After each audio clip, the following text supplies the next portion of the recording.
예, 여기 보니까 베냐민, 핫숲, 그리고 자기 집 맞은편. 베냐민이라고 하는 것은 능력의 보호자라는 뜻으로 유대 지파를 보호하는 투사로 남는다는 의미입니다. 핫숲은 사려 깊은 마음으로 형제를 생각하고 돌본다라는 의미이고, 자기 집 맞은편은 베냐민과 핫숲이 한 집에 거하는 형제이다라고 추정해 보는 거예요. 그러면 우리가 여러분 마음으로 믿어서 입으로 고백해요. 예수님을 내가 마음으로 믿어서 입으로 고백해요. 이게 누가 보더라도 구원받은 사람의 모습이에요. 그러면 성경은 구원받은 사람의 삶을 확증하라고 돼 있어요. 여러분과 제가 내가 예수 믿고 구원받아서 천국 간다, 죽어서 천국 간다, 대부분 이렇게 생각해요. 그거는 성경이 말하는 의도에 벗어나지는 않아요. 그런데 대부분 그렇게 생각하고 내가 구원받고 죽어서 천국 간다고 생각하니까 지금 여기서 천국의 삶에 대해서는 그렇게 생각들을 많이 안 해요. 그리고 구원받은 이후의 삶에 대해서 생각들을 많이 안 해요. 중요한 건 성경을 보면 하나님께서 우리에게 구원받을 수 있도록 계획하고 그것을 예수님을 통해 실행하셨고, 지금 여기에서부터 내가 천국의 삶을 누리는 게 신앙생활이에요. 그런데 천국의 삶은 그냥 주어지지 않아요. 예수님이 오셔서 회개하라, 천국이 가까이 왔느니라. 그리고 말씀하신 게 뭐냐면 천국이 여기 있다 저기 있다 하지 말고 마음 안에 있다는 거예요. 그러면 내 마음 안에 있다는 얘기는 내가 그렇게 보이고 그렇게 생각하고 그렇게 누리고 그것을 위해 살아가려고 죄와 싸울 때에 피를 흘리기까지 싸워야만 얻을 수 있는 거예요. 그러니까 여러분, 제가 영혼육으로 관리를 해야 됩니다라고 할 때 영은 하나님의 말씀으로만 충족이 되게 돼 있어요. 그리고 마음에는 생각과 감정이 있으니까 자기를 부인해야 돼요. 그리고 육신은 이제 나이에 따라 다르지만 근력 운동, 유산소 운동, 이건 누구든지 그냥 당연한 걸로 가지고 있어요. 그리고 무엇을 먹고 마시느냐에 따라서 우리 육신의 몸이 달라지는 거예요. 그러면 예수님을 영접한다라고 할 때는 우리에게는 어떤 의미가 있느냐라고 할 첫째는 예수님이 우리 눈에 보이는 하나님으로 오신 거예요. 근데 육신의 몸을 입고 오셨다는 얘기는 죄인의 몸을 입고 오신 거예요. 그러면 죄인의 몸을 입고 오신 이유가 뭐냐라고 할 때는 우리에게는 마지막 심판이 있어요. 이 마지막 심판이 있기 때문에 복음을 하나님이 우리에게 주셨고, 그 마지막 심판 때에 여러분과 제가 시상식장이 되게 하려고 하나님이 준비한 자기 의가 있어요. 그게 예수 그리스도예요. 그 예수 그리스도를 여러분과 제가 영접하는데, 예수 그리스도가 마지막 심판에 우리에게 그것을 상급으로 주시는 방법이 뭐냐? 하나님 입장에서 우리에게 주신 게 십자가의 사랑이에요. 그 십자가의 사랑은 하나님이 우리에게 죽을 수밖에 없는, 허물과 죄로 죽을 수밖에 없는, 그리고 이미 우리는 죽었던 영혼에 하나님이 은혜를 베풀어 주시는 게 십자가의 사랑이다. 두 번째로는 주님의 사랑에 매여서 주님을 찬양하고 주님께 감사하고 주님께 기쁨으로 살아갈 수 있도록 주님을 따른다는 개념은 그런 의미가 있다라고 가르쳐 주는 거예요. 세 번째로는 십자가의 길을 따르는 길이 형제를 사랑하는 길이다라고 가르쳐 주는 거예요. 그러니까 여러분들이 심리학으로는 우리가 누군가를 원망하고 불평하면 원망과 불평할 때 몸은, 우리의 주어는 부정적으로 바뀌어요. 원망과 불평을 하게 되면. 그러니까 심리학으로는 자기를 위해서 사랑하고 자기를 위해서 그걸 털어내라고 가르쳐줘요. 여기까지는 자기 사랑이에요. 그런데 자기 사랑에는 뭐가 있어야 되냐면 자기 부인이 있어야만 이 사랑의 본질까지 올라갈 수 있어요. 이게 여러분 쉬운 얘기가 아니에요. 그러니까 우리는 그냥 요새 의술이 발달돼 가지고 뇌를 빼고는 나머지는 다 바꿔 껴요. 처음 들어요? 예? 심장 이식수술, 이식수술 하잖아요. 그러니까 저도 벌써 20여 년 전에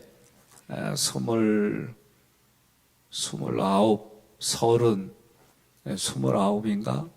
헷갈리네, 저도. 이제 하도 오래돼서 27. 그때에 무릎을 다른 사람의 것으로 이 무릎 관절 쪽에 사람 걸 집어넣었어요. 그때 의사 얘기는 나이가 젊으니까 인공 관절을 누면 그게 한계가 있잖아요. 지금은 20년이에요.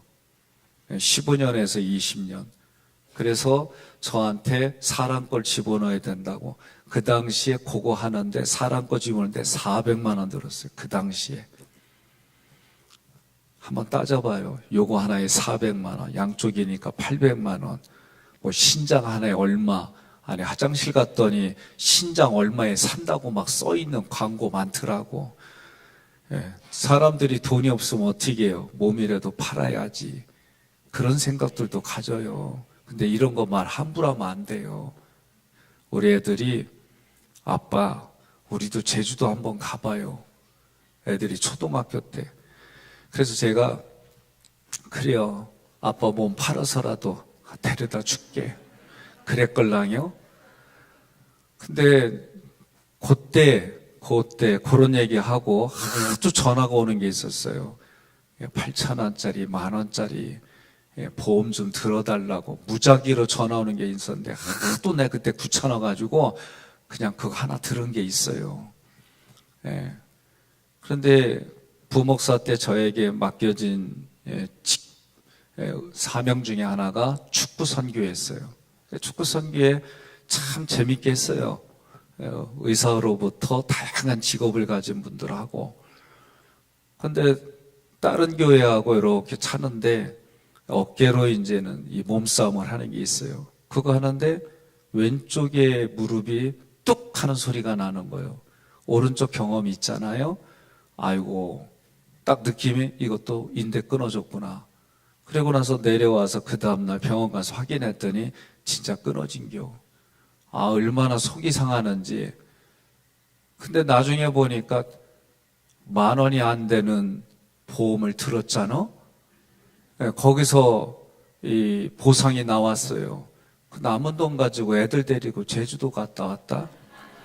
그러니까, 우리가 그냥 툭 내뱉는 말도 하나님이 들으신다. 그러니까 여러분과 저는 신앙은 어떤 신앙이냐? 하나님과의 관계 속에서 풀어가되 우리의 언어, 생각 중요하다. 왜? 하나님은 우리의 중심을 보시고 우리의 생각을 하나님의 말씀은 살아있어요. 운동력이 있어요. 영혼과 골수를 쪼개요. 생각과 마음을 감찰하신 하나님이시다. 그러니까 여러분과 제가 신앙생활하면서 내 생각과 내가 가지고 있는 그런 부분에 하나님의 바로바로 반응해 주신다. 이게 얼마나 감사해요. 예? 그러니까 여러분과 저는 이런 관점에서 신앙생활을 하는 거예요. 자, 베냐민이라고 하는 것은 스트롱 넘버가 1144 비냐민, 형제를 위한 능력의 보호자로 우리를 세우신다라는 뜻이에요. 이 베냐민은 합성어예요. 아들, 벤이라고 하는 것은 아들, 그리고 야민이라고 하는 것은 오른손. 그래서 오른손의 아들이라는 합성어예요. 베냐민은 그의 어머니 라헬이 지어준 이름입니다. 그런데 처음부터 베냐민은 아니에요. 이 베냐민은 처음에 베노니, 나의 슬픔의 아들이라는 뜻으로 불렸어요. 라헬이 해산의 고통으로 괴로워할 때 아이를 낳으려고 해산의 고통이 다 있잖아요. 그때 산파가 격려하는 거예요. 두려워하지 말라. 네가 또 등남할 거야. 힘내. 조금만 더 힘내. 그러는데 그녀가 애를 낳다가 거의 죽을 지경에 이르러요. 그리고 애를 낳고 죽습니다. 그때 힘을 다해서 그 아들의 이름을 벤노니, 그게 뭐요? 나의 슬픔의 아들이다 라고 그렇게 부른 거예요, 이름을. 그러면 애 이름은 항상 슬픔의 아들이요. 그럼 여러분, 우리도 경험 있잖아요. 부모가 하도 질병으로 죽으니까 이름을 그냥 막 줬어요. 잡초같이 그렇게 성장하라고. 그래서 이름을 개똥이라고 줬어. 그러면 커서도 개똥이라고 부르면 그 성장하면서 개똥이라 부르면은 애가 좋아요, 기분이? 어째 대답이 없어요. 나는 앉아서 몰라요? 예. 부모가, 우리 동네는 그런 경우 있어요, 정말. 너무 많이들 죽어나가니까 이름을 그냥 막 줘줬어요. 그러면 그 이름 때문에 얼마나 고통스러워요. 예. 어떤 분들은, 딸만 쭉 낳다가 그만 딸 낳으라고 끝남이라고 줬대. 예? 그러면서 끝으로 남자가 나라. 뭐 하여튼 뭐 별의별 종남이도 그런 뜻도 있고 뭐 다양한 이름이 있어요. 근데 그것 때문에 본인은 힘들어요. 예? 어떤 애는 이름이 릴라예요. 아유, 이름 이쁘다 릴라. 근데 앞에 성이 고시야. 응? 그런 경우들 진짜 있더라고요. 그런데 그것 때문에 괴롭고 힘든 거예요. 오늘 말씀도 마찬가지예요. 남편 야곱이 보니까, 야, 이렇게 돼가지고는 안 되겠다. 슬픔의 아들이라고 평생을 그 굴레에 살면 안 되겠다. 그래서 오른손의 아들이라고 하는 이름으로 베냐민으로 얼른 바꿔준 거예요. 그러면 이걸 통해서 우리가 깨달아야 될 게 뭐냐면, 여러분과 저는 하나님 앞에 허물과 죄로 죽었던 영혼들이에요. 그 죽었던 영혼들을 하나님의 은혜로 신분이 바뀌었어요. 죄인에서 의인으로 바뀌었어요. 죽음의 운명 앞에서 슬퍼할 수밖에 없는 인생의 고백이 베논이에요. 그런데 그것을 이름을 바꿔줬어요. 너희는 더 이상 야곱이라 부르지 말고 이스라엘로 하나님을 바꿔주는, 그 이름 바꿔주는 개념 속에는 우리가 구속사 관점에서 생각해야 되는 거예요. 야곱이 갓난쟁이 아들이 이름이 자기의 의지와 상관없이 슬픔의 아들로 평생을 그렇게 살아갈 수밖에 없는 인생을 이름을 바꿔줬어요. 어떻게? 오른손의 아들, 하나님의 오른손의 아들로 바꿔줬어요. 이 얘기는 하나님께서 우리를 자신의 오른손으로 붙들어 주시는 아들이 된 거예요. 항상 하나님은 능력의 오른손으로 역사하세요. 그리고 그 표현으로 우리를 붙잡아 주시고 우리를 하나님의 귀한 아들로 이끌어 주셔서 축복의 아들이 되게 했고 아버지의 일에 사용하는 자녀로 이끌어 주시는 거예요. 로마서 8장 29절 함께 봉독합니다. 하나님이 미리 아신 자들을 또한 그 아들의 형상을 본받게 하기 위하여 미리 정하셨으니 이는 그로 많은 형제 중에서 맏아들이 되게 하려 하심이니라. 아멘. 지금 베노니에서 베냐민으로 바꾼 게 뭐예요? 슬픔의 아들에서 오른손의 아들로 변화시켜 주시는 거예요. 그러면 그렇게 하는 이유가 뭐냐? 로마서 8장 29절에 보니까 하나님의 형상과 모양으로 지음받은 우리들이에요. 그런데 로마서에서는 뭐라고 했느냐? 예수의 형상을 본받게 하려고 많은 형제 중에서 맏아들이 되게 한 거예요. 그러니까 예수님을 보내주신 건 뭐예요? 예수님이 이 땅에 오셨을 때는 우리에게 어떤 것을 다 보여주시는 거예요. 그래서 예수님이 하신 일이 뭐예요? 나에게 하신 일이 뭐예요? 그게 십자가 부활 승천이에요. 십자가 부활 승천하셔서 죄인인 나를 의인으로 변화시켜 주시고 하나님의 나라로 다시 들어갈 수 있도록 회복시켜 주신 거예요. 그러니까 여러분과 저는 사도 바울이 뭐라고 그래요? 예수님이 육체로, 인간의 육체로 오실 때 그 안에는 하늘의 신성한 모든 것이 가득 찼다. 그래서 충만이에요. 하나님의 충만이 예수 그리스도에게로, 예수 그리스도의 충만이 오늘날 교회와 우리에게로. 그래서 그 충만이 어떻게 모든 만물에게까지 흘러가는 거. 그러니까 여러분과 제가 육신을 있으니까 웨슬레 선생님이, 웨슬레 목사님이 뭐라고 그래요? 열심히 일해서 열심히 돈을 벌고 그거를 저축하고 가치 있는데 쓰라고 그래 있어요. 그러니까 여러분과 저는 육신이 있을 때는 활동하지 않으면, 먹지 않으면 굶어 죽어요. 그러나 육신이 있는 동안은 먹을 수 있도록 노동을 하고 자기의 경제를 위해서 활동해야 돼요. 그런데 그 마음 안에는 여러분, 먹기 위해서 사는 거요? 살기 위해서 먹는 거요? 예? 살기 위해서 먹는 거요? 나는 여러분들이 이렇게 나올 줄 알았어요.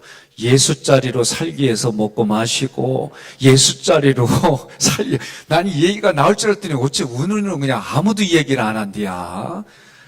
다시, 여러분은 먹기 위해서 사는 거예요? 살기 위해 먹는 거예요? 그렇죠. 우리는 늘 생각은, 마음이 그래야 돼요. 생각과 감정은 늘. 그래서 그 아들의 형상을 본받기 위하여 미리 정하셨으니 그로 많은 형제 중에서 맏아들이 되게 하려 하심이라. 예수님이 맏아들이에요. 그러면 저 어렸을 때 많이 듣던 얘기예요. 어머니가 신학 공부하는 걸 반대하셨어요. 왜 반대하셨느냐? 우리 어머니가 삶을 보면 참, 제가 이제 크니까 이게 이해가 되는 거예요. 어렸을 때 다락방에 이렇게 올라가면 상장이 많았어요. 근데 그 상장이 다 어머니 상장이에요. 그런데 우리 어머니는 동생들을 위해서 중학교까지인가 밖에 못 나오셨어요. 진짜 그 시골의 정서 속에 큰딸은 뭐라고요? 살림 미천이라고 뭐 이런 얘기가 있어가지고 저희 어머님이 정말 동생들을 위해서 그렇게 사셨어요. 그러니까 꿈 많은 문학소녀였고, 나라로부터 졸업할 때 받는 그런 상들이, 그리고 제가 기억 속에 펜촉을 꽂아갖고 하는 펜대인데 참 보기 드문, 오늘날로 보면 아크릴로 해가지고 모양도 이쁘고 그런 부분이 제가 어렸을 때 기억이 나요. 그런데 동생들을 위해서 그러시고 목사님들끼리 줄에 서가지고 진짜 우리 동네 말이요, 불알만 있는 남자 만나서 아무것도 없어요. 정말 우리 할아버지 할머니가 물려주신 게 없어요. 그러니까 두 분이 숟가락 뭐 이렇게 해가지고 살아오시고 좀 많은 곳을 직업으로 인해서 살기 위해서 이렇게 옮기셨던 그런 역사가 있고, 지금의 그 시골에 정착하기까지 또 나라에서 주는 혜택이 뭐 있냐, 농사지면 저금리로 수십 년 빌려줘서 땅을 먼저 사가지고 그렇게 해서 3남매를 키우셨어요. 그러니까 우리 어머니가 그런 삶을 사니까 제 아내가 셋째를 임신했는데 저한테 진짜 얼굴은 우는 얼굴을 하면서 어떻게 키우려고. 그러니까 그 셋째까지 자기도 키워보니까 너무 힘든 거예요. 그리고 제가 장남이니까 장남이 동생들을 관리를 해서, 그러려면 네가 돈 버는 직업을 구하고 돈 버는 걸로 동생들 했으면 좋겠다, 이 마음으로 신학 공부하는 거를 방해가 아니지 반대하셨어요. 반대했던 그분이 제 마음이 확고부동하니까 나중에는 허락을 해주셨는데, 그 마음이 뭔지 저도 이해하죠. 이해하는 사람이 우리 청년들한테 결혼을 앞두면 3명이어이 얘기하잖아요. 그만큼 어렵고 힘들지만 하나님과의 관계 속에서 깨달아지는 게 있고, 또 3명 이상이라는 얘기를 할 때에 오늘날 우리나라 인구가 너무 줄어들고 또 너무나도 자녀들을 안 낳으려고 하는 게 힘들다라고 하지만 또 다른 면에서 보면 그거는 자기 사랑이 너무 과한 거예요. 이거 기억하셔야 됩니다. 그러니까 자기를 부인한다는 것은 오늘 말씀에 형제 사랑의 삶에 다 연관돼 있어요. 그러니까 내가 자기를 부인한다, 이게 점점 깊어지면 남을 배려하는 부분들이 어디까지일까? 이거에는 사람마다 다 달라요. 그러니까 믿음의 분량이 다 다른 걸 보게 돼요. 자, 그러면 로마서 8장 29절 다시 한번 봉독합니다. 하나님이 미리 하신 자들을 또한 그 아들의 형상을 본받게 하기 위하여 미리 정하셨으니 이는 그로 많은 형제 중에서 맏아들이 되게 하려 하심이니라. 아멘. 그러니까 예수님이 맏아들로 오셨다는 얘기는 예수님을 통해 유대인들은 자기들만 선민의식을 가지고 있었어요. 그러나 예수님의 오심으로 예수님이 하신 말씀이 뭐냐? 너 유대인들아, 네가 맏아들이 돼서, 그러니까 예수님을 본받아서 맏아들이 돼서 네 이웃의 동생들을 살펴. 이런 의미로 하나님이 제사장의 나라로 맏아들로 보여주신 거예요. 누구를 본받아서? 예수님을 본받아서. 그러면 오늘 이 말씀을 통해 여러분과 저도 맏아들의 마음을, 맏딸의 마음을 갖고 신앙생활하는 거예요. 그러니까 아멘 안 하는 분들은 나 혼자만 신앙생활하겠다 그 얘기인데, 그러면 6월절 언약을 못 지켜요. 예? 구원은 개인으로 받지만 구원받은 이후의 삶은 하나님의 군대로, 신앙의 공동체로 성경은 말하지 나 혼자 신앙생활하겠다 쪽으로 성경은 얘기 안 해요. 그러니까 6월절 언약도 뭐예요? 여호와의 군대로 살겠다. 출애굽하고 하나님의 오합지졸과 같은 이스라엘 백성을 나의 군대다라고 하신 말씀은 내가 군대 사령관이니까 내 말에 순종하면, 내 방법으로 전략과 전술을 이야기하면 순종하면 이기게 해주시는 싸움이 우리 신앙생활의 싸움이에요. 영의 싸움이에요. 그러니까 여러분과 제가 이 싸움에 이기려면 하나님의 전략과 전술에 개인의 삶도 있지만 개인의 삶으로 끝나지 않아요. 성경을 보면. 그러니까 오늘 말씀에도 형제 사랑의 삶의 주제가 뭐때? 베냐민을 통해서 우리가 깨닫는 거예요. 우리가 슬픔의 아들에서 오른손의 아들로 변화될 수 있는 것은 예수님의 형상을 본받게 하려고. 그런데 예수님은 보혜사 예수님이세요. 성령님이 또 다른 보혜사세요. 성령을 통해서 우리가 하나님의 말씀, 그 말씀의 의도대로 살아가신 예수님의 말씀을 들을 수 있도록 해주셨어요. 그러면 듣게 해주시는 이유가 뭐냐? 믿음이 생기는 거예요. 믿음이 생기면은, 믿음은 하나님의 말씀을 들으면 들을수록 믿음이 커지는 거예요. 그래서 믿음이 커져서 뭐 하라고? 오늘 말씀으로 보면 맏아들이 돼서 네 여동생 남동생을 관리하고 배려하고 살아가라고. 그러니까 우리 집에서는 누나가 나를 그렇게 관리하는 거예요. 아니 이렇게 적용한다니까. 그러면 여러분 중에 남편이 연상이요. 그러면 오빠가 여동생 관리하라고. 어떻게? 아내로. 예? 우리 자녀들도 마찬가지예요. 내게 아니에요. 하나님의 자녀입니다. 이 고백이 될 때 여러분들도 살아나요. 내 거라고 생각하면은 내가 책임져야 되고, 내 거다 보니까 내 대신 내 인생을 살아야 되고. 아니 우리 막내가 나한테 문자를 보냈어요. 폭삭 망했수다. 그래서 내가 가족톡에다가 폭삭 망했다고 형이 뭐라고 썼는데 밑에 바로 썼길래 내가 1:1로 옆에다가 했어요. 야, 우리가 카톡이 이렇게 오는 문맥에서 네가 갑자기 이러면 형한테 이렇게 하는 거 아니야? 그랬더니 얘가 바로 왔어요. 그거 드라마요 아빠. 그러면 밑에다 드라마라고 써. 그래서 드라마라고 써서 오해하지 않으려고. 예? 그러고 나서 폭삭망의 수다라길래 야 이게 뭐야? 아빠 재밌어. 그래가지고 재밌게 봐시오. 예? 그랬더니 그 정서가 저희 60년대생, 70년대생, 그러니까 70년대 중반 이후에 이 땅에 살아가는 어머니 아버지들의 그리고 그 자녀들의 애환이 보이더라고요. 그러니까 그때의 정서가 올라오니까 그러니까 지금 다들 그거 가지고 얘기를 하는 거예요. 그러니까 우리들의 생각과 감정 대변하고 그러면서도 거기에서도 보여주려고 하는 게 뭘까? 여러 작가의 여러 의도가 그걸 보면서 사람들이 공감하고 기뻐하고 즐겁고 얘기들을 해요.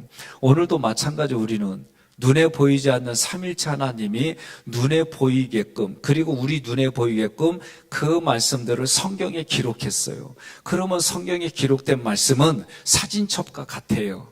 그래서 그 말씀을 읽을 때마다 우리 삶에 기억이 나고 그걸 통해서 내가 그 말씀대로 맏아들이 돼서 순종하는 아들, 그 아들이 어떤 의미예요? 오른손의 아들이다라는 개념이 되는 거예요. 자, 두 번째로 이름은 핫숲이에요. 이 핫숲은 사려 깊은 스트롱 넘버가 2815예요.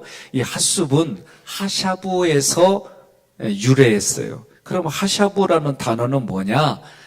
기본 의미는 이미 우리가 그 전에 엮다. 그래서 날실과 시실 얘기했죠? 날씨가 시실로 엮어서 우리 세마포옷을 만들어주는 단어다. 이미 앞부분에서 그렇게 얘기를 했어요.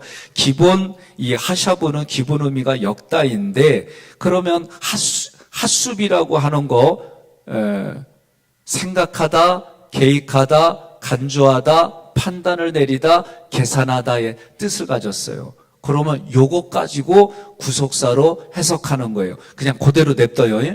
자, 그러면 어떤 의미냐면 생각하다. 첫 번째로 이 핫숲은 생각하다라고 얘기를 할 때 그냥 내가 생각한다라고 접근하면 안 돼요. 이 생각하다는 것은 하나님이 사랑을 가지고 늘 나를 생각해 주는 거예요. 이런 개념이에요. 두 번째로 계획하다라고 하는 것은 하나님이 나를 향한 그 사랑의 생각이 나를 구원할 계획을 짜는 거예요. 내가 계획하는 게 아니에요. 그러니까 구속사로 지금까지 여러분들에게 이 사순절 동안 이런 식으로 이 구속사로 해석을 해서 여러분들에게 말씀을 계속 지금 전하는 거예요. 세 번째로 그러면 간주한다라고 간주하다 돼 있잖아요. 어원의 의미 하슈벤 그 다음에 생각하다 계획하다 간주하다. 이 간주하다는 것은 내가 베놈인과 같았는 사람인데 하나님은 나를 베냐민과 같은 존재로 간주해 주는 거예요. 여러분 아멘이 되십니까? 예, 그러면 네 번째로 판단을 내리다 뭐냐면 비록 죄인으로 판결받고 외인으로 판명될 자들이지만 맏아들 되시는 예수님에게 그 아래의 자녀들을 동생들을 형제들을 맡기고 구원을 이루게 하셨다라고 하는 판명이 된 거예요.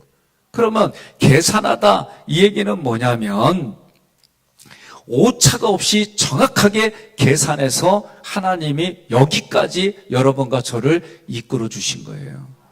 이런 뜻으로 하슌은 여러분과 제가 이렇게 해석하는 거예요. 그러면 고린도전서 2장 10절 함께 봉독합니다. 고린도전서 2장 10절 오직 하나님이 성령으로 이것을 우리에게 보이셨으니 성령은 모든 것 곧 하나님의 깊은 것까지도 통달하시느니라. 아멘. 그러니까 우리의 마음에 하나님의 그 깊은 것까지 예수님과 성령님을 통해 보혜사라는 얘기는 도와주신다는 얘기예요. 그러니까 하나님의 그런 깊은 마음까지 보혜사 예수님과 성령님이 우리 마음에 깨닫게 해주는데 중요한 건 오늘 결론입니다. 형제 사랑이라고 하는 건 사랑이란 단어 자체는 여러분 매일의 십계명 오후 예배 때 그리고 제가 여러 번 강조를 했어요. 삼일째 하나님 앞에 사랑하는 거 그게 예배 말씀 기도 생활. 내 가정에서 배우자와 자녀들에게 사랑의 표현을 해보라는 거예요. 사랑합니다도 좋고, 또 온 가족들이 한 달에 한 번 또는 뭐 몇 개월에 한 번이라도 흩어져 있는 자녀들이 모여서 식사하면서 사랑을 나누고, 또 부부간에 서로 사랑하는 표현들을 주고받고, 자녀들에게도 마찬가지예요. 또 이웃에게 내가 어떻게 사랑할까? 저는 얘기했어요. 그냥 누구든지가 막론하고 안녕하세요. 귀에다 뭐 헤드폰 꽂았든지 뭐 했든지 그냥 안녕하세요. 그래서 받아준 사람들은 내릴 때 안녕하세요, 안녕히 가세요 인사도 하고, 그 다음에 이제 좀 더 지나면 저도 이제 우리 사모님들도 일주일에 2번씩 전도하잖아요. 지금 계속 길거리에서. 그러니까 내가 사랑이 뭐예요? 영혼을 향한 사랑이 기본 베이직이 돼야 이게 자기 부인이 가능한 거예요. 그러니까 하나님의 이 사랑이 흘러가는 거. 그리고 나를 사랑하는 게 뭐예요? 영혼육으로. 하나님과 영의 관계가, 내 마음의 생각과 감정이 천국을 누리기 위해서 자기를 부인하는 우리가 치유 공부를 하고, 육신이 건강하기 위해서 하나님 앞에 내가 어떻게 먹고 마시며 누리고 자고 건강을 위해서 운동해야 되는지, 이런 여러 가지 것들을 여러분들이 관리하고 하나님이 불러주시는 날까지 그러고 가는 거예요. 근데 그 밑바닥에는 뭐냐? 그게 사랑이에요. 하나님으로부터 오는 사랑이 내게 부어져서 내가 부인이 되어지고 다른 사람에게 그 사랑이 흘러가는데, 그 핵심의 오늘 단어는 여러분과 저는 나는 맏아들이요, 나는 맏딸이요, 그런 마음을 가지고 살아가자는 거예요. 그게 폭삭 망했수다. 그게 진짜 망했다 그런 뜻이 아니에요. 제주도 말로 뭐라고 그래요? 그게 폭삭 속았수다. 죄송해요. 폭삭 속았수다. 제목이 보시는구나. 그리요. 그래서 어쨌든 간에 제가 우리 안태식이라고 우리 학교 들어올 때 1등으로 들어와서 1등으로 나간 놈이 있어요. 근데 그 놈이 말이요, 제주도 말을 쓰면 하나도 못 알아들어. 진짜로 무슨 말인지 못 알아들어요. 방언이. 근데 왜 그러느냐? 몽골 언어하고 우리나라 말이 섞인 게 제주도 방언이에요. 몽골에 30년 동안 지배받으면서 그 역사를 보면 제주도에 정말 눈물 나는 일들이 한두 건이 아니에요. 6.25 전쟁으로 인해서 또 다양한 전쟁이 일어날 때마다 비참한 삶을 살았던 게 제주도예요. 오늘 우리가 4.3 사건도 있잖아요. 다양한 부분들. 오늘 역사와 개인과 가정과 이 모든 곳에 하나님의 사랑이 은혜로 부어져서 나는 거기에 반응이 오늘 맏아들이 맏딸이 돼서 그 사랑을 흘려보내겠습니다. 결단하시기를 주님의 이름으로 권면하며 축복합니다.